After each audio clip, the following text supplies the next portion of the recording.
Meet Eva. Eva's everydays are ruined by small inconveniences such as muscle contractions, calf and foot cramps, migraines, fatigue, and insomnia. It's very likely that Eva's symptoms are caused by the lack of a key mineral, magnesium. As for an American research study, 80 to 85% of the population suffers from a magnesium deficit. But what is the easiest way for Eva to get magnesium? Sadly, due to the modern agricultural system and food processing, all the valuable minerals have vanished from our foods. So adjusting our nutritional habits won't solve our magnesium problems. Eva had a bad experience with magnesium pills so far. She suffered mostly due to diarrhea from the known side effects.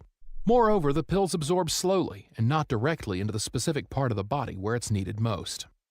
But finally, she found the solution. The magnesium is a more than 200 million year old concentrated seawater, which is mined from the 2,000 meters deep sea of Zechstein, Netherlands. The magnesium is absorbed through the skin, therefore it affects directly the problematic parts of the body. It gets directly into the cells and tissues, avoiding the digestive system, right where the help is needed most. Just put the oil on the cramping foot or calf, and the help comes right away. To make the magnesium replenishment more comfortable, we offer different ways to get your magnesium. Magnesium oil, which provides quick help. Magnesium gel, which we recommend for massage. And magnesium bath salt, so you can rejuvenate by a relaxing bath. Also, different magnesium body lotions and body butters, which are good for sensitive skin, and besides a magnesium supplement, they nourish the skin.